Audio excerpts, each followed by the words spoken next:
on Martin Hudson at Bellator Newcastle. Tommy, how are you feeling going in this one, mate? Not so bad, mate. All's going well. Thank God. My weight's perfect. Thank God, injury free.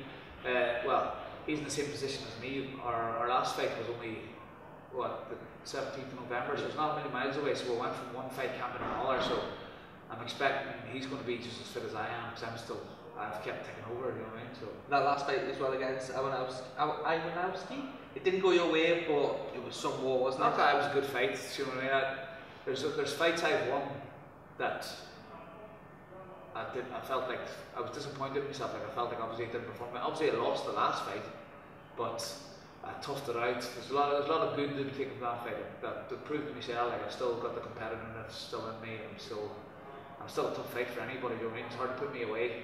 Yeah. In 2018, I've noticed was your most active year since 2015. Going into 2019, we're just looking to build on that and keep going as many fights as we can. See what way it goes. See what's offered. I've always been interested in giving the pro boxing a go. That was the intention after the last fight. Win or lose, I had on my head that I was going to do the pro boxing for a while, and then I was offered the Bellator show. So I'm not going to knock it back. It's a personal milestone to say I've got another good show. The Cage Warriors is a good show. Be good to get on Bellator. And just like I say, personal milestone. Yeah. And you sort of one of them fighters. There's probably only a handful in the Northeast that were the originals, if you like, of putting Northeast MMA on the map. What does that sort of mean to you now? The likes of you, Colin Fletcher, Andrew Fisher, Alexander, you were the ones who really sort of started that. So what's it like for you now to see we're at the Metro Radio Arena, one of the biggest arenas in the Northeast? Well, it's cool. This is the second time I fought at the arena. I fought Dan Hope at the arena with Cage Warriors, but it's cool, like the way you bring all them names up. It's like training for me isn't the same as what it was a few years ago. Because we had all them people training together. We had what was called the NEBT. They had the likes of myself. You had Ryan Roddy, Andrew Fisher, Alex Emmond, Ross Pearson, Colin Fletcher, Ryan Scope, James Mulhern, Phil DeFries, Daz Traherne, Daz Warlow, Paul Cook, Liam James, the who's who in East MMA at one point, but now because everybody's got their own thing going on, it's a little bit harder for us all to get trained. If you know, well, Alex doesn't compete anymore, Fisher's still sorting he's got a lot of lads busy, so he's not getting to do as much. So it's a little bit harder for me to get as good at training. I'm still getting good quality training. I've got Richie Knox and Brad Tarn coming through from this gym. Little Joe Colbert who's fighting in the gym, like he's the next superstar man.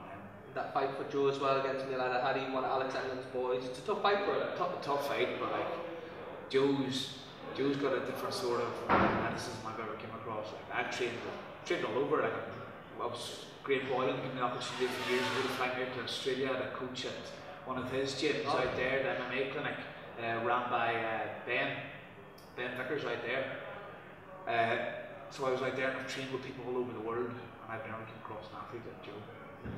Just a freak, just a God gift, but it's having that and he's got the talent to get it done as well, so hopefully he gets the job done. But he's something to be looking at. You mentioned as well Brad Tarrant and Joe Calbooton were in MTK Newcastle. It's still a relatively new gym in terms of MMA gyms in the Northeast.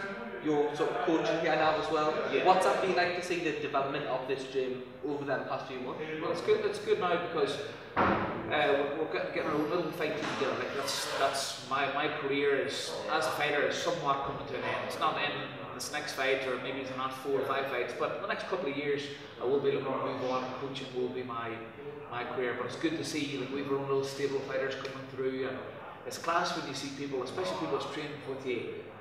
You're the only person I've trained with. It's because you see like techniques that you do, you see bits of you in them. Like I'm all for giving people their set ways of doing certain things, but I want them to put their own little flamboyant style on it, their own little bit of charisma and their own techniques. But it's cool to see a little bit of you in there, man. So it's meant that like techniques that I was taught from someone else have been passed on. So it's cool, man. Great. If we go back to Martin Hudson, what do you sort of make of him as a fighter? Yeah? Well, he comes across game. To be honest, I haven't looked too much into him. I think I'm not underestimating him. I don't think he's as good as any other fighters I've fought, like the likes of Madden, Lou Long, Jack Mason, any Philip Mulpeter, Darrell O'Connell. If you look at him in the grappling scene, I fought some good names and tough lads from good gyms. Not taking anything away from him. He will be a tough fight. I'm sure he comes out again, but I think I'm the better fighter. I've proved I'm tough multiple times. I'm there to put on a show, regardless of the outcome. I'm not bothered if I win or lose. I obviously want to win every time. I'm competitive. I want to win. But like, as long as I don't do a bad account of myself, I'm not bothered. It's an entertainment business for me. I want to go out and put on good fights every time. And I want to be the fighter. I want to be the fighter that people say, "Oh, Tommy Quinn's fighting." I want to go and watch his fights. So that's what I'm all about. He's come in, and I know he's a friend of yours as well, Aaron Chalmers. What have you made of his sort of progression in the MMA game? Oh, he's done well. Obviously with the Geordie Show thing behind his popularity skyrocketed, and he's getting good money straight away. Fair play to him, man. He's smashing it. You'll get loads of people slating him, and oh, he's fighting bums, he's fighting that. Listen, you have to learn your trade. Good on him. He'll build them way up, but why, if you're getting that money and people's going to put you on the shows, taking tickets, people are just jealous, man. People are just good on him. I'm in the career almost 12 years, and he's already surpassed what I've achieved on it. Do you know what I mean? Good on him, man. Fair play to him. I see on your Instagram as well, Sam Gowland training. Can we expect to see another Geordie Show star making a move across? Or? Well, he's good, he's tough, he's good, he picks things up quite well. So he does, whenever he's not on the show, he's been quite consistent. He's a lovely kid too, man. And if he's game enough, fair play. Anyone, if they fancy it, I'll put them in. If they're game enough and they put the work in, I'll let them compete, sure. And finally, Tommy, for you, mate, can we get a prediction off you for how you see your fight going? I can see me TKO on him. I'm generally a slow starter, so I would say if he moves in the second round, I'll sort of wear him down a bit. I think he'll start a little bit too frantic, like he does in all his other fights, and then sort of the energy systems will go down. I'm a veteran now, you know what I mean? I've done 15 minutes multiple times. The Louis Long fight especially stands out for that in terms of a war. Oh, I've had a few. The Philip Peter fight was a tough fight. The Matt Inman fight was a tough fight. I've had a couple of good old fights under my belt now, so I don't think it will surprise us anyway. Tommy, thank you very much for your time, mate. Thank you very much, mate. Cheers. Thank you.